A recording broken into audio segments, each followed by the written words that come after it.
A princípio, os computadores foram inventados, construídos e desenvolvidos com a única finalidade de fazer cálculos. Hoje, não é apenas essa a sua finalidade, mas as máquinas de calcular efetivamente evoluíram após a Revolução Industrial.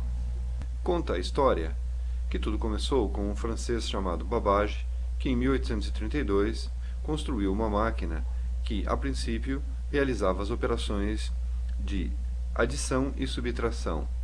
2 anos mais tarde, essa máquina evoluiu e já conseguia realizar as operações de multiplicação e divisão. 50 anos mais tarde, por volta de 1880, Olerite criou uma máquina que tabulava dados com base em cartões perfurados. Essa máquina foi construída com a finalidade de agilizar a apuração das eleições americanas. E foi criada, então, a Tabulation Machine Company, que mais tarde viria a ser a International Machine Company, ou seja, a IBM. No início do século passado, as máquinas de calcular passavam de mecânicas para eletromecânicas. E, em 1939, em uma parceria da Marinha Americana com a Universidade de Harvard, foi construído o Mark I, uma máquina de calcular que tinha como finalidade fazer cálculos das tabelas de navegação.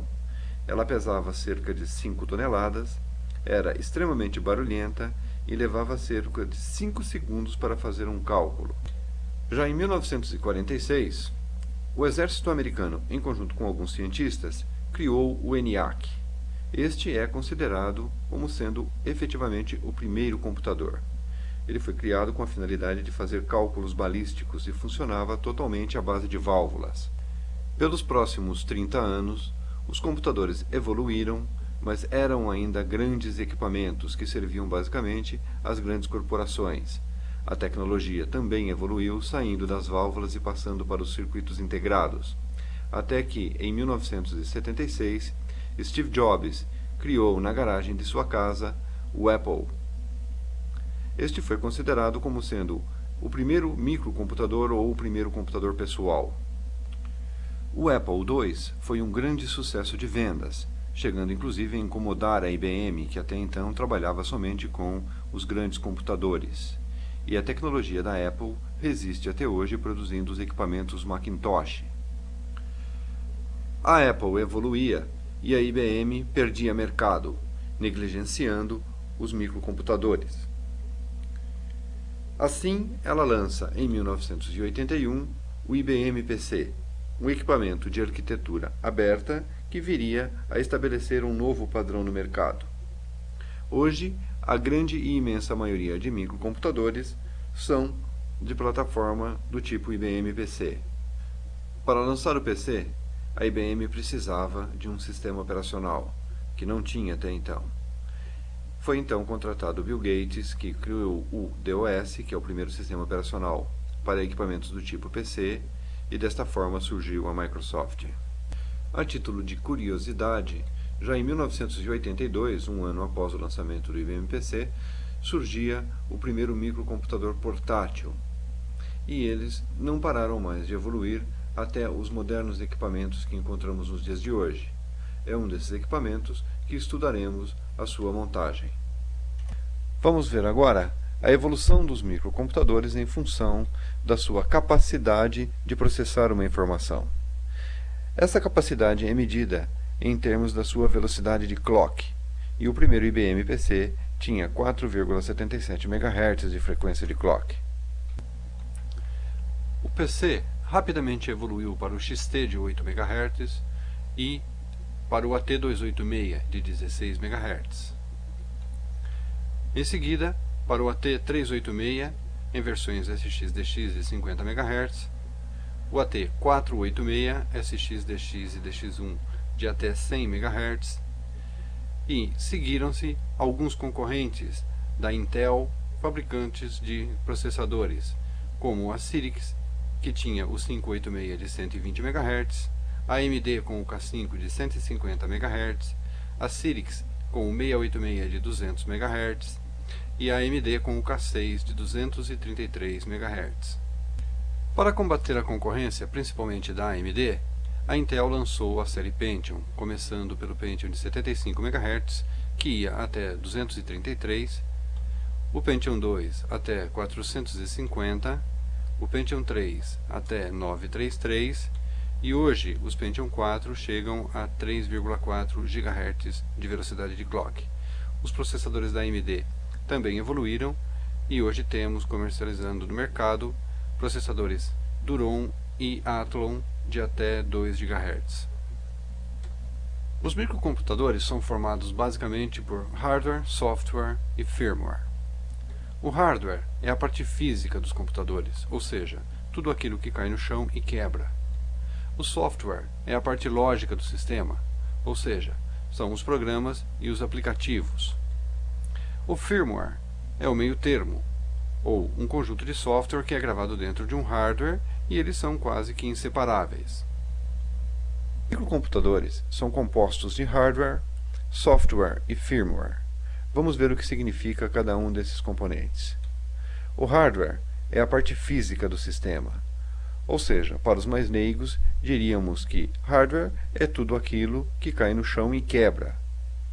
O software é a parte lógica do sistema, são os chamados programas e aplicativos. O firmware é um meio termo, ou seja, é um conjunto de porções de softwares que são gravados dentro de um hardware, sendo que eles são quase que inseparáveis. O firmware pode ser do tipo ROM, ou seja, uma memória de somente leitura, também conhecida como memória não volátil. Você mesmo desligando o microcomputador, essa memória não é perdida.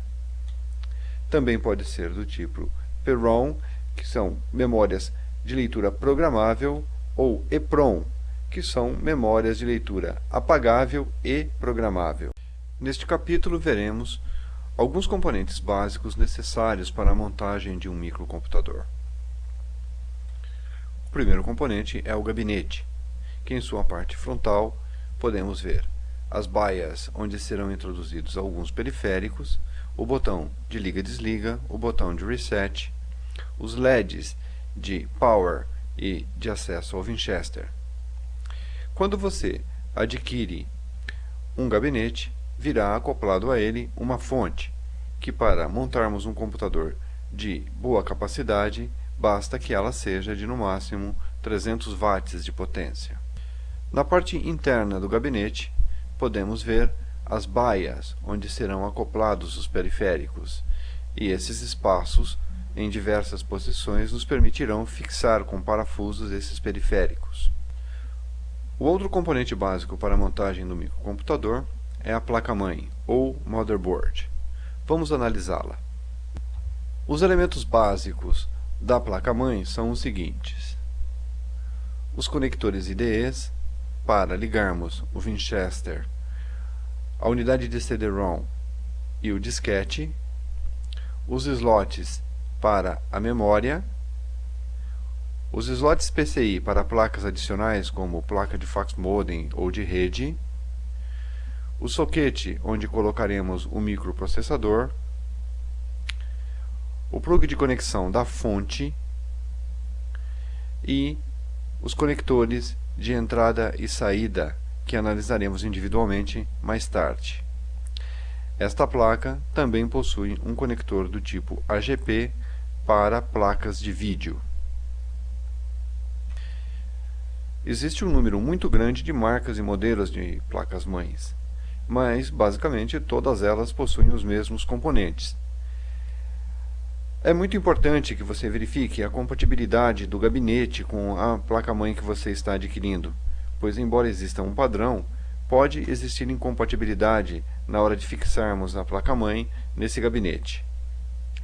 Uma outra diferença muito grande entre as motherboards é o onboard de seus elementos.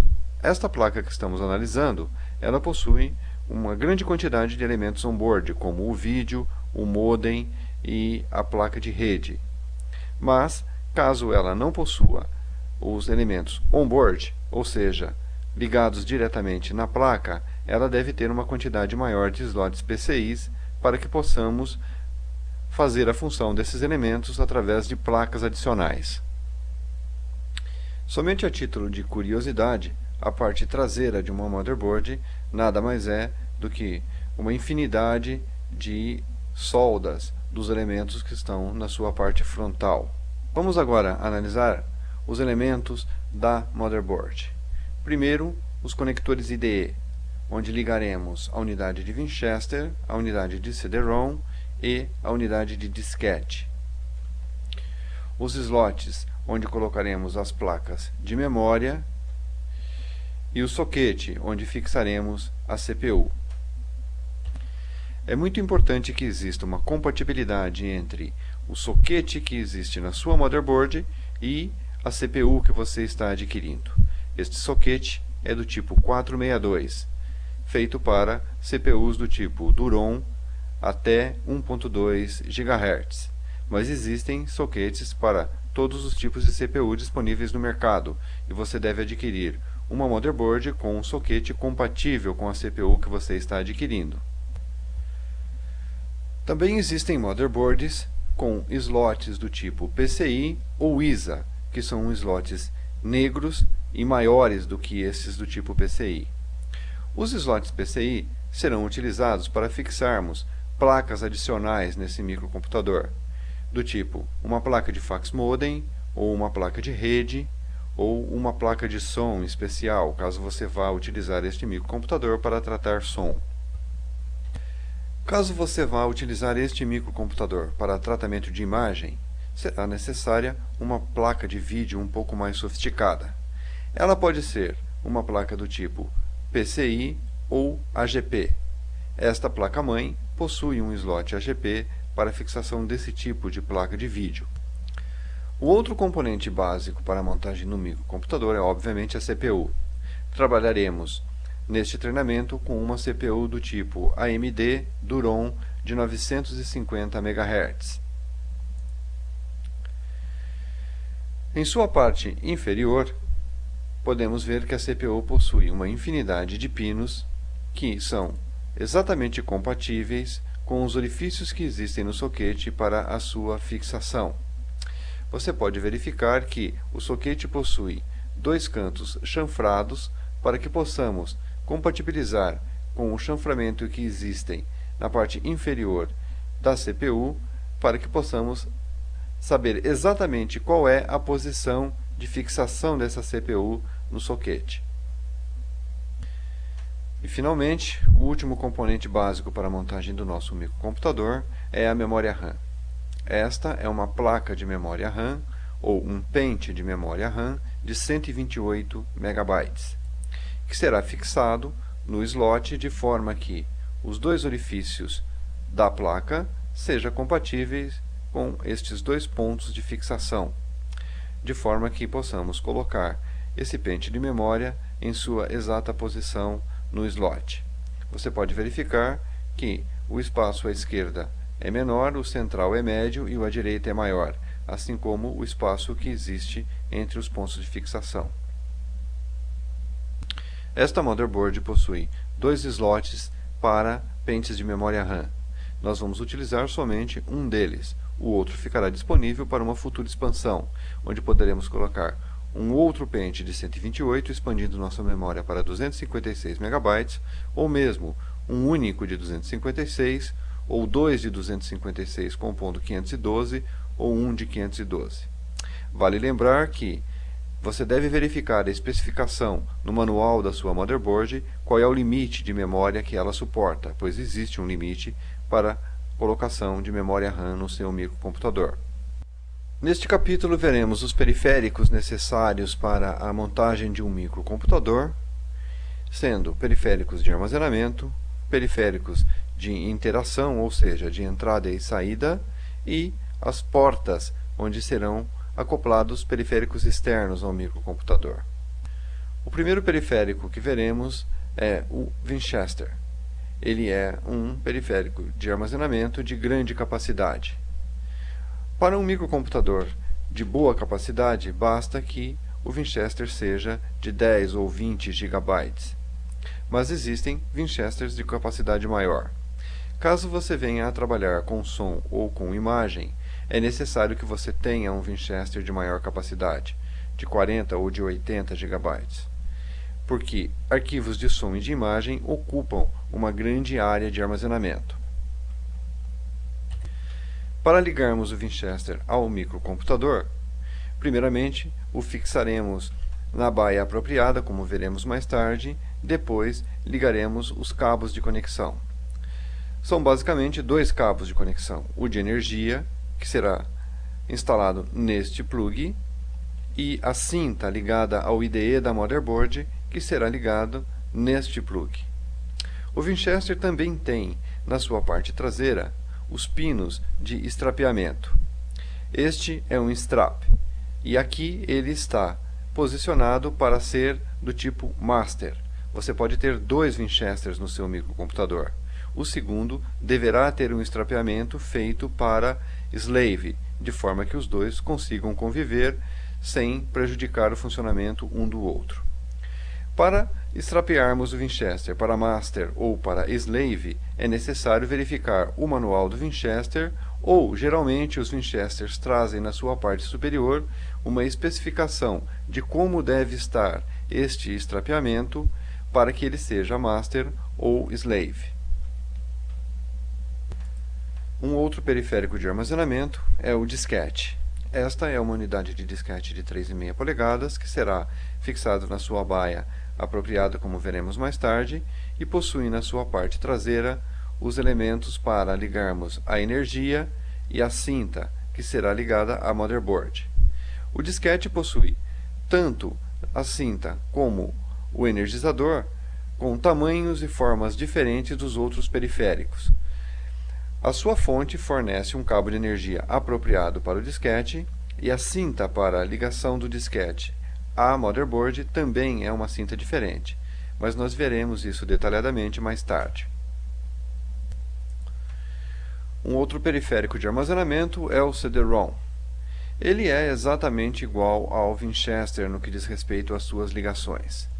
Você possui um conector para a ligação da cinta ao plug IDE da motherboard, um energizador idêntico ao do Winchester e os pinos de estrapeamento, porque você também poderá ter dois CD-ROMs e eles deverão ser estrapeados para Master ou Slave, e isso será feito mediante uma especificação que vem no manual do CD-ROM ou também na sua parte traseira, conforme vimos com o Winchester. O CD-ROM é basicamente um periférico de entrada de informações, Read-Only Memory, mas você poderá ter uma gravadora de CD que tenha exatamente as mesmas especificações de um CD-ROM, ou seja, a sua forma de conexão e de ligação é idêntica ao de um CD-ROM. O CD-ROM possui ainda dois outros conectores para ligação direta da unidade à motherboard, para reprodução de CDs de áudio, por exemplo, com melhor qualidade. Se você utilizar um software do tipo Media Player 9, a reprodução de som será feita através da cinta de comunicação de dados e não será necessária a instalação deste cabo de ligação direta. Este cabo é um cabo especial que geralmente acompanha a sua unidade de CD-ROM quando você a adquire, mas para que você conecte o seu CD-ROM através desse cabo ao motherboard, é necessário verificar a especificação no manual do CD-ROM e no manual da motherboard, pois existe um plug especial na motherboard onde este tipo de fixação é feita. Passando agora dos periféricos de armazenamento para os periféricos de interação, temos o mouse. Este é do tipo PS2 com um conector mini-DIN. Também é necessário verificar a compatibilidade do plug que existe na sua motherboard para a entrada do mouse e o tipo de mouse que você vai comprar. Existem mouses seriais, mouses PS2 e outros tipos de mouse que você pode ligar com conectores DIN do tipo grande. O teclado também tem vários plugs de conexão e também devem existir compatibilidade entre o tipo de conexão que o teclado tem com a sua motherboard. Também existem vários tipos de teclado. Este é um tipo ABNT2, de fácil identificação. Ele tem um C cedilha, e isto é compatível com o ABNT2. O monitor é o periférico de interação que nos permite ver o que ocorre com o microcomputador. Ele possui dois cabos, um de dados, que será ligado no conector VGA do microcomputador, e o cabo de energia. As caixas de som, que também possuem dois cabos, o de energia e o cabo de dados, que será fixado no plug da motherboard, conforme veremos mais tarde. Passando agora dos periféricos de interação para os outros periféricos, temos primeiramente a impressora. Ela também possui dois cabos, o de energia e o de dados. Esta é uma impressora que possui um cabo de dados do tipo USB, mas o cabo de dados da impressora poderá ser do tipo serial ou paralelo. Geralmente, as motherboards modernas possuem os três tipos de conectores, o serial, o paralelo e o USB. Um outro periférico que você poderá ligar ao seu microcomputador é o scanner, que é utilizado para captura e digitalização de imagens. Também é ligado através de um cabo de energia e um cabo de dados, e geralmente possui um software especial que deve ser instalado no seu microcomputador. Um estabilizador de voltagem sempre é necessário para que você proteja a entrada de energia do seu microcomputador, ou, no mínimo, utilizar um filtro de linha para que você possua várias opções de tomadas para ligação dos vários periféricos, no mínimo dois, que seria o vídeo e o microcomputador propriamente dito, e outros periféricos como um no-break, que permite você preservar os seus dados mesmo que a energia caia a zero, câmeras fotográficas digitais, até celulares podem ser ligados a microcomputadores para que você carregue e descarregue sua agenda, mesas digitalizadoras para profissionais que trabalham com arquitetura ou coisas parecidas, etc. Passando agora para as portas e suas aplicações, na motherboard com a qual estamos trabalhando temos os seguintes conectores: o conector do mouse, do teclado, duas portas USB, a porta paralela, onde poderá ser ligada a impressora, por exemplo, a porta serial, a entrada VGA para ligarmos o vídeo, os plugs de som e um conector para joysticks. Vamos ver isso com mais detalhes à frente.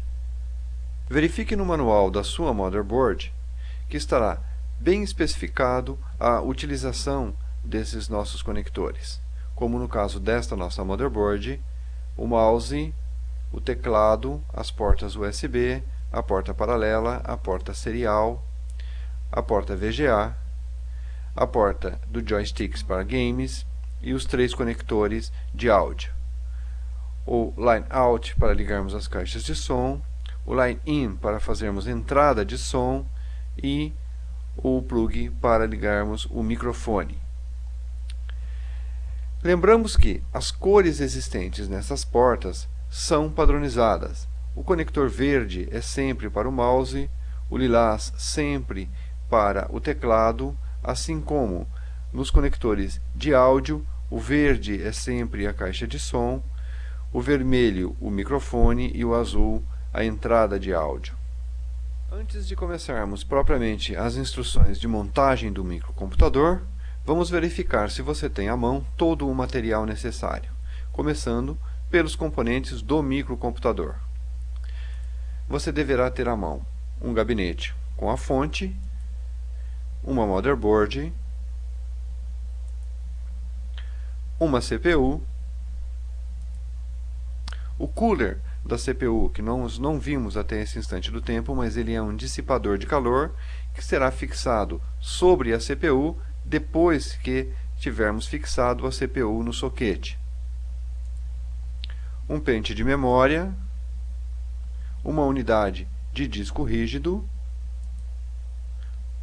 o disquete, a unidade de CD-ROM, um mouse, um teclado, um monitor e os cabos para a ligação dos periféricos à motherboard. as cintas de fixação dos IDEs. Esta é a cinta para fixação da unidade de disquete, que é uma cinta mais estreita e possui uma inversão dos canais em uma de suas extremidades, e os cabos de ligação de energia e de dados do monitor e da CPU. Com estes 12 elementos, já teremos condições de iniciarmos a montagem de um microcomputador.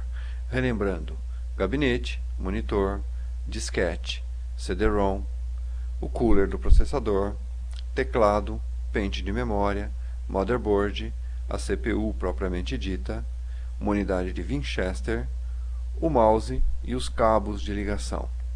Se você não tiver à mão um Winchester e uma unidade de CD-ROM, mesmo assim será possível montarmos um microcomputador de forma que ele funcione, mas a sua capacidade estará extremamente reduzida. Além destes componentes, podemos ampliar a capacidade do microcomputador da seguinte forma: utilizando uma placa de fax modem para acessos externos via telefone, como por exemplo ligação com a internet. Esta placa será ligada num dos slots PCI existentes no nosso microcomputador. Uma placa de som, caso tenhamos necessidade de ampliar a capacidade de som desse microcomputador. Ela também será ligada no slot PCI, e para isso teremos que desativar a unidade de som on-board. Uma placa de vídeo, também caso haja necessidade de ampliarmos a capacidade de vídeo desse microcomputador, também ligada no slot PCI. E, da mesma forma, deverá ser desabilitada a unidade de vídeo on-board. Também precisaremos de um filtro de linha ou de um estabilizador de tensão, no mínimo para termos mais opções de tomada para ligarmos o monitor de vídeo e a fonte da CPU. As caixas de som para verificarmos os efeitos sonoros do microcomputador que montaremos, e poderemos ter também um microfone para fazermos entrada de som ou gravação de som. A placa de rede, que é do tipo também PCI, será utilizada somente caso você tenha necessidade de interligar esse microcomputador a outros computadores, ou se você pretende utilizar uma conexão com a internet do tipo rápido, como o Speed, por exemplo. Lembro que é necessário verificar e planejar a quantidade de placas adicionais que você vai colocar no seu microcomputador, de forma que você tenha slots do tipo PCI em quantidade suficiente para a instalação dessas placas. No caso da motherboard com a qual estamos trabalhando, possuímos 3 slots PCI. Portanto, teremos capacidade para a instalação apenas de 3 placas adicionais. As ferramentas necessárias para a montagem do microcomputador são chaves Phillips e de fenda, pequenas e grandes, chave de boca, pois quase todos os parafusos de fixação de um microcomputador são chanfrados para a utilização de chave de boca, parafusos, pinças, um capturador de parafusos e a pinça para estrapeamento caso você tenha necessidade de mudar o estrapeamento do Winchester ou do CD-ROM. Uma lente, pois algumas especificações que virão escritas nos próprios componentes do microcomputador são escritos em um tamanho muito pequeno, e a lente de aumento talvez seja necessária para que você visualize, por exemplo, uma especificação de estrapeamento de um Winchester ou de uma unidade de CD-ROM. Esta chave possui um canto dobrado para a fixação do cooler, como veremos mais tarde, que é uma das partes mais importantes e que deve ter maior cuidado na hora de montar o microcomputador, pois uma má instalação do cooler pode danificar a CPU, que é um dos elementos mais caros que você tem na montagem do seu microcomputador. Esta chave não é exatamente necessária, mas é conveniente que você tenha um elemento desse tipo para que você tenha facilidade para a instalação do cooler. Existem estojos que possuem todas essas ferramentas em um único conjunto. Os parafusos nem sempre acompanham esses estojos e devem ser adquiridos separadamente. Você pode adquirir esses estojos de ferramentas para montagem de microcomputadores nas mesmas lojas especializadas onde você vai adquirir a motherboard, o gabinete e os outros componentes dos quais falamos anteriormente. Vamos ver agora alguns cuidados que você deve ter durante a montagem do microcomputador. Muito cuidado com a eletricidade estática.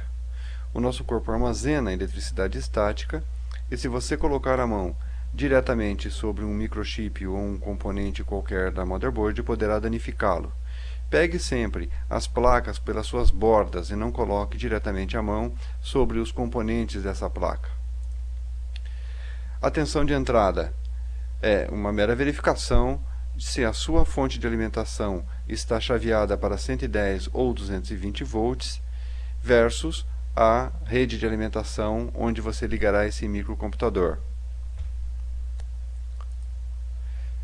Muito cuidado durante a instalação do cooler sobre a CPU. Uma má instalação do cooler pode danificar a CPU, que é um dos componentes mais caros que temos em um microcomputador. A fonte de alimentação deve ser dimensionada para que tenha capacidade de alimentar todos os elementos que você pretende instalar no seu microcomputador. Como já dissemos anteriormente, uma fonte de 300 watts é suficiente para a montagem de um microcomputador de uma boa capacidade de processamento. Também tenha muito cuidado com o posicionamento dos cabos de energia e dos cabos de dados. Como veremos mais tarde, esses cabos possuem dispositivos que não nos permite instalá-los de forma invertida, mas uma instalação forçada poderá ser feita e isto poderá danificar o componente no qual esse cabo está sendo ligado. Neste capítulo, iniciaremos a montagem propriamente dita e começaremos com a instalação da placa-mãe, ou motherboard. Vamos começar com a abertura do gabinete. Geralmente, o gabinete ele tem as suas laterais e o seu parte superior fixada com 4 parafusos. Retirando os parafusos com uma chave de boca, você vai tirar a cobertura do gabinete. Existem gabinetes em que a parte superior permanecerá fixa e somente as duas laterais serão retiradas. O gabinete possui em uma de suas laterais uma chapa onde será fixada a motherboard. Ela é fixada com 2 parafusos que também poderão ser retirados com uma chave de boca. Você deve puxar essa chapa de forma contrária ao ponto em que é fixada ao gabinete e deitá-la de forma que ela fique perpendicular ao gabinete. A chapa de fixação da motherboard possui orifícios para que coloquemos os parafusos em diversos modelos de motherboard. Você deve colocar a sua motherboard sobre a chapa e marcar os pontos de fixação com um lápis ou uma caneta, por exemplo, de forma que você consiga colocar os plugs plásticos que mantêm a motherboard distante da chapa e os pinos para fixação dos parafusos, propriamente dito. Nestes pontos não serão colocados parafusos. Somente um plug plástico permite manter a distância entre a motherboard e a chapa. Tendo sido colocados os plugs plásticos nos locais marcados e os conectores para a fixação dos parafusos, você deve fixar a motherboard primeiramente nos pinos plásticos e posteriormente parafusando nos pontos em que você colocou os plugs de fixação dos parafusos. Com a motherboard fixada, mas ainda deitada perpendicular ao gabinete, devemos fazer a instalação dos LEDs de controle. Os LEDs de controle serão ligados em uma parte específica da motherboard, e isto somente é possível com a especificação que existe no manual da motherboard, para sabermos exatamente em que pinos ligaremos que tipo de conectores. Os conectores dos LEDs e dos botões de controle, eles virão com o seu gabinete e serão colocados nos pinos seguindo a especificação do manual da motherboard, de forma que todos os botões funcionem e todos os LEDs funcionem adequadamente. Vamos ver a especificação da motherboard com a qual estamos trabalhando. O manual da motherboard normalmente é bem específico sobre a posição nessa motherboard onde estão os pinos para a colocação dos cabos de controle, em que pinos cada um desses conectores deve ser fixado e o que significa cada um desses conectores. Os gabinetes normalmente oferecem 5 tipos de conectores de controle. O conector para controle do LED de acesso ao HD, o conector para funcionamento do speaker, que é o alto-falante do gabinete, o conector para o botão de reset, o conector ou conectores que podem ser individuais para o LED de power supply, que acende ou apaga o LED para sabermos se o microcomputador está ligado ou desligado, e o conector para o botão de power supply, que é o botão de liga e desliga o microcomputador. A posição dos plugs também é importante, embora um plug colocado de forma invertida não causará problemas ao microcomputador. Simplesmente o LED ou o botão deixará de funcionar. Esse 1 é o pino 1 que deve ser compatível com a posição 1 do conector. Isso possibilitará que o plug seja colocado nos pinos na posição correta. Neste capítulo, veremos uma das partes mais importantes da montagem de um microcomputador, que é a instalação da CPU. Primeiramente, devemos levantar a alavanca que existe na lateral do soquete onde a CPU será fixada.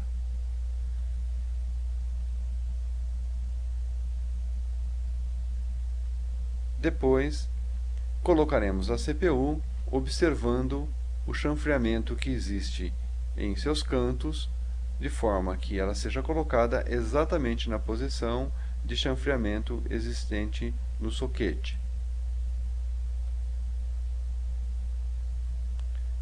Coloque a CPU no soquete e abaixe a alavanca de travamento. Com a alavanca abaixada, a CPU está fixada no soquete. No passo 2, nós deveremos colocar sobre a CPU a pasta de silicone.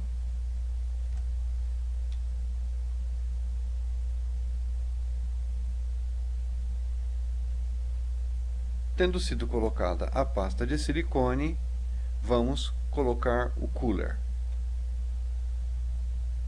Observe que o cooler tem duas hastes de travamento, uma deste lado e o outro na outra extremidade, que serão fixadas neste ponto do soquete. O cooler já está fixado na outra extremidade, e esta haste deverá ser fixada nesta extremidade. Abaixando o cooler com muito cuidado sobre a CPU, podemos utilizar aquela chave de fenda com a ponta torta para forçarmos o cooler para baixo e encaixá-lo nesta extremidade do soquete. Tendo sido fixado o cooler da CPU, o próximo passo é ligar o cabo de energia do ventilador do cooler a um ponto de alimentação que existe na motherboard. Existem vários pontos de alimentação de energia desse tipo, mas geralmente existirá um ponto ao lado do soquete para você ligar o ventilador do cooler, e ele possui um tipo de conector que não permite que você o ligue em local indevido. Neste capítulo veremos a instalação da memória RAM e os cabos de conexão dos periféricos. O pente de memória RAM, como já vimos anteriormente, ele deve ser fixado no slot com os dois orifícios do pente estando exatamente na posição dos dois pontos de fixação do slot. Colocando o pente no slot, você deve pressioná-lo para baixo, de forma que as duas travas laterais vão se encaixar exatamente nos orifícios de fixação que existem nas laterais do pente. Desde que a placa seja colocada na posição correta, com base nos pontos de fixação dentro do escaninho que existe no slot, o simples fato de você pressioná-la para baixo fará com que as travas sejam levantadas e a placa fixada corretamente ao slot. Tendo sido instalada a memória, vamos agora instalar os cabos de ligação dos periféricos. São 3 cabos de periféricos. O IDE 1, onde será ligado o Winchester, o IDE 2, o CD-ROM, a unidade de disquete e o cabo de energia da fonte. Estes são os 3 cabos que utilizaremos para ligar os periféricos. São 2 cabos IDE e o cabo do disquete, que, como eu já disse anteriormente, é um cabo especial, mais estreito e com alguns canais invertidos em uma das extremidades. Ligaremos os 2 IDEs aos IDEs do Winchester e do CD-ROM e o cabo do disquete ao conector do disquete. Esses cabos possuem um plug de travamento em uma de suas extremidades, de forma que não será possível colocá-los de forma invertida, mas você pode ver que basicamente a posição dos cabos é a mesma nos 3 conectores.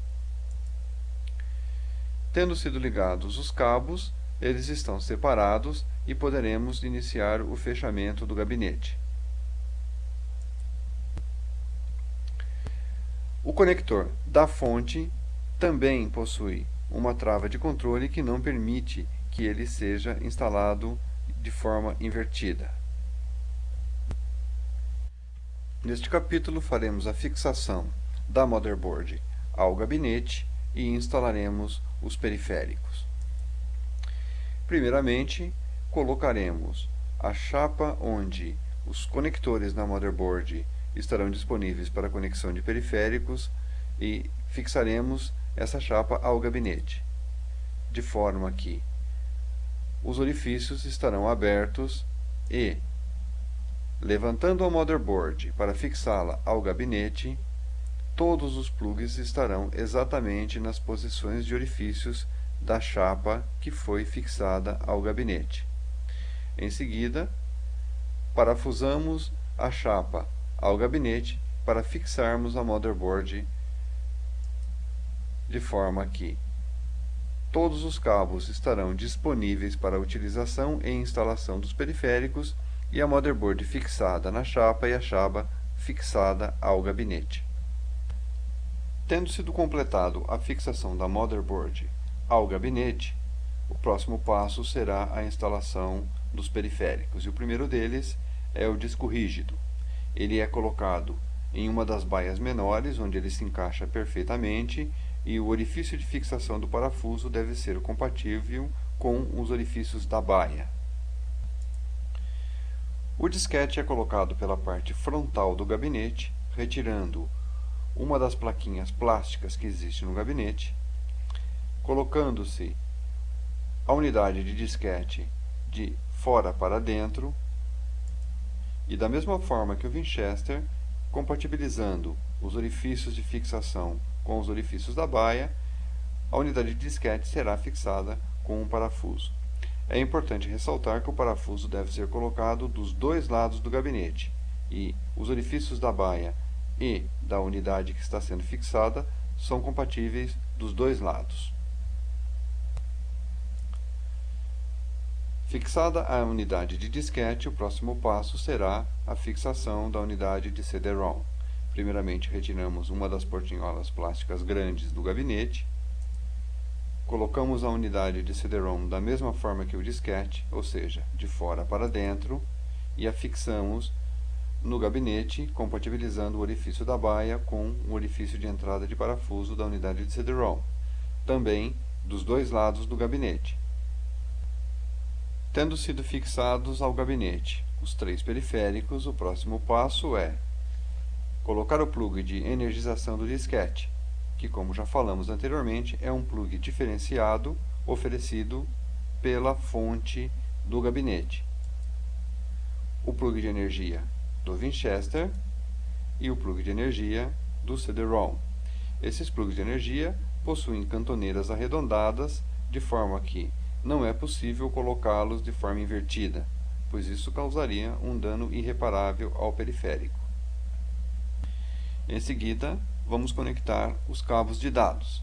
Os cabos de dados possuem uma tarja vermelha no pino 1, que geralmente fica do lado do energizador. Isto não é efetivamente um padrão, mas geralmente esses cabos possuem essa especificação. A fita vermelha do cabo de dados deve estar do lado do energizador. No caso do disquete, é fácil verificar a posição em que o cabo de dados será ligado. No caso do Winchester, ele está do lado invertido e, desta forma, a tarja vermelha deverá ficar sempre do lado do plug de energização. Assim como na unidade de CD-ROM, ele será colocado também do lado do energizador. Tendo sido ligado todos os cabos de energia e todos os cabos de dados, temos o nosso microcomputador praticamente montado. Neste capítulo, veremos a instalação das placas adicionais, o fechamento do gabinete e a instalação dos periféricos externos. Nós instalaremos uma placa de fax modem e uma placa de rede nos slots PCI e fecharemos os orifícios da traseira do gabinete com essas chapas de fechamento de orifícios não utilizados. Note que estas placas possuem saliências que se encaixam perfeitamente no slot PCI. Nós instalaremos uma placa de fax modem e uma placa de rede nesses slots. A placa de fax modem é instalada colocando-a no slot PCI de forma que aquela saliência existente seja compatível com este encaixe que não permite que ela seja colocada em outra posição. Tendo sido colocada no escaninho, basta pressioná-la para baixo e ela se encaixará perfeitamente. A sua haste de metal deve ser encaixada na extremidade do gabinete de forma que a posição de fixação do parafuso fique perfeitamente no local disponível para isso. Em seguida, fixamos a placa de rede exatamente da mesma forma que o fax modem. Em seguida, utilizamos as hastes adicionais para tapar esses espaços vazios que não estão sendo utilizados, também fixando-as com parafuso, de forma que a parte traseira do teu gabinete ficará com a placa de fax modem, a placa de rede e todos os buracos que não estão sendo utilizados, protegidos para a entrada de poeira e sujeira dentro do gabinete. Tendo sido colocadas as placas, todos os periféricos, cabos conectados, o próximo passo é encaixar a tampa do gabinete e fixá-la com parafusos. O próximo passo será a instalação dos periféricos externos. Caixa de som, plug verde dos conectores de som, conforme já falamos anteriormente. A impressora na porta paralela. A unidade de vídeo no conector VGA. A impressora no conector USB. O mouse no mini-DIN verde, o teclado no mini-DIN lilás, o cabo de energia à fonte, o fax modem ligado à rede. Observe que a placa de fax modem ele tem dois plugs. Um é ligado diretamente à rede telefônica e o outro é um dispositivo para que você possa ligar um aparelho telefônico e utilizá-lo quando não estiver utilizando o fax modem e, consequentemente, a sua linha telefônica. Este é o plug de conexão de um telefone adicional. Um cabo de rede que é muito parecido com o plug do fax modem, mas não se encaixam e você não terá como ligar um cabo de rede a uma placa de fax modem ou vice-versa, pois esses cabos não se encaixam nessas condições. E finalmente, a instalação do microfone. E assim completamos a instalação de todos os periféricos externos do nosso microcomputador. Microcomputador montado. Se tudo foi feito corretamente, se você ligá-lo à tomada e apertar o botão de Power, o microcomputador ligará. E você poderá ver como primeira tela exposta no seu monitor a tela de abertura de inicialização de um microcomputador. Vamos analisar as informações disponíveis nesta tela. Ela é uma BIOS American Megatrends. O nosso processador é um AMD Duron de 950 MHz. Temos um suplemento de energia do tipo ATX. Ele está checando a memória, das quais 32 MB está compartilhada, provavelmente com a placa de vídeo. E se eu apertar a tecla Del, eu vou entrar no setup. E é isto que devemos fazer. Pressionar a tecla Del para entrarmos no setup e parametrizarmos o microcomputador.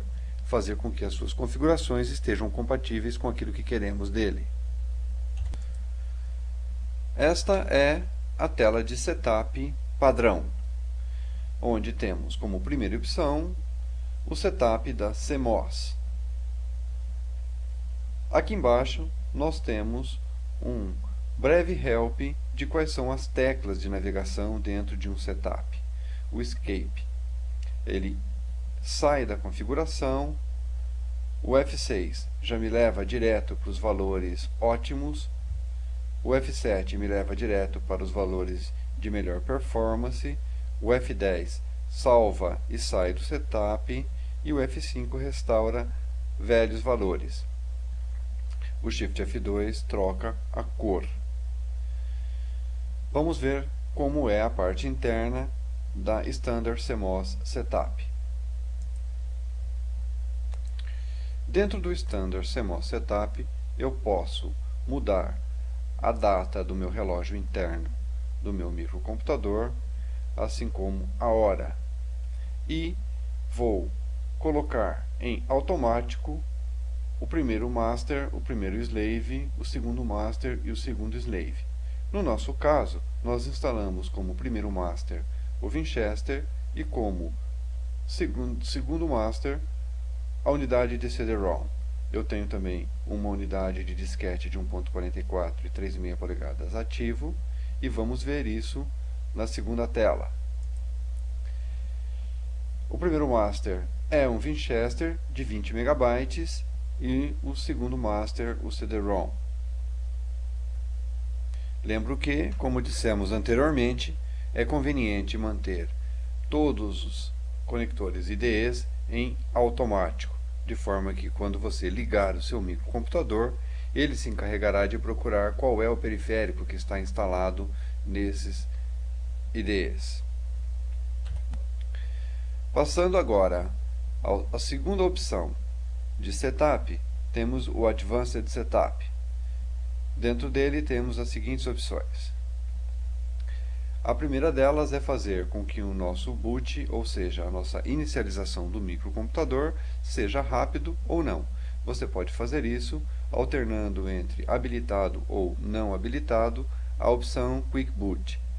Você faz a mudança de habilitado para não habilitado utilizando este menu de opções, ou seja, A tecla Page Up, Page Down modifica o conteúdo do item que está em highlight, que está amarelado. E você pode mantê-lo dentro da condição que desejar, teclando Escape e retornando à tela anterior. Vamos ver as outras opções que temos dentro do Advanced Setup. Eu tenho, nesta minha motherboard, 3 opções de boot, sendo que o primeiro deles deve ser feito obrigatoriamente pelo IDE 0, que é o Winchester. Se ele não encontrar o sistema no IDE 0, vá buscar como segunda opção o flop de disquete e como terceira opção no CD-ROM. Você também pode, dentro deste Advanced Setup, habilitar ou não o botão de Numlock, de forma que ele pode ficar on ou off no instante em que você ligar a máquina. E estas são as principais modificações que podemos fazer no Advanced Setup. Retornando à página principal, a terceira opção é o Power Management Setup. Ele não oferece opções que devemos modificar para o bom funcionamento do microcomputador. Você pode analisá-las individualmente, mas vai verificar que aqui não existem opções que possam ser modificadas de forma que você melhore ou desabilite ou possibilite não utilizar algum equipamento dentro do seu microcomputador. Portanto, a recomendação é que o Power Management Setup não seja modificado de forma alguma, pois dentro de um setup nunca faça uma modificação que você não tenha certeza absoluta de qual é o efeito dela para o bom funcionamento do microcomputador. A próxima opção é o PCI Plug and Play Setup, onde eu posso modificar a quantidade de memória que será compartilhada. Este é o único item que você deve modificar dentro desta opção de setup. A memória compartilhada é geralmente utilizada para a placa de vídeo onboard. Normalmente, quando você coloca uma placa individual de vídeo no slot PCI, ela possui memória própria e a memória compartilhada não será utilizada. A opção de carregar o setup ótimo e o setup de melhor performance, elas não devem ser utilizadas, porque isso vai desconfigurar totalmente todas as outras opções que nós modificamos anteriormente. Dentro das características de setup, nós poderemos configurar o nosso microcomputador habilitando ou desabilitando alguns dispositivos que estamos utilizando placas ligadas aos slots PCI. Por exemplo, eu posso desabilitar o som onboard para instalar uma placa de som no slot PCI, ou desabilitar o modem ou a placa de rede. Na opção CPU PNP Setup, eu posso verificar que o meu CPU é um Duron 950 MHz e tem uma frequência de memória de 100 MHz. Existem memórias com frequência de 133 MHz. E existem placas motherboards que suportam tanto as memórias de 100 como de 133. Nessas condições, você deve vir até o setup e modificar as condições da memória. Geralmente, as memórias são compatíveis com a motherboard de forma que você não tenha que fazer essa modificação, assim como compatível com a CPU. Na opção Hardware Monitor, você poderá ver as condições de trabalho do seu equipamento. Nada aqui poderá ser modificado, mas as informações que aqui constam são extremamente úteis, como a temperatura em que a sua CPU está trabalhando, a velocidade em que o ventilador do cooler está girando, e se ele parar, a CPU irá esquentar e a máquina vai parar de funcionar. Então, esta é uma forma de você verificar se qualquer problema ocorrido com a máquina está relacionado ao não funcionamento do fan do cooler ou se a temperatura da máquina está subindo de forma exagerada. Na opção Change Password, você poderá colocar uma senha para que pessoas não autorizadas liguem ou desliguem o seu equipamento, assim como tenham acesso ao setup do seu equipamento. Se você colocar uma password nesta opção do setup, toda vez que você ligar o equipamento, ele só entrará em funcionamento quando fornecida a password correta para esse fim. E na última opção do nosso setup temos o exit, que você poderá sair do setup salvando ou não as modificações que foram feitas. Se você teclar yes, ele sairá do setup salvando as modificações efetuadas. Se teclar um no, um N de no, ele sairá do setup sem salvar as modificações, ou seja, mantendo todas as condições de setup que existiam anteriormente.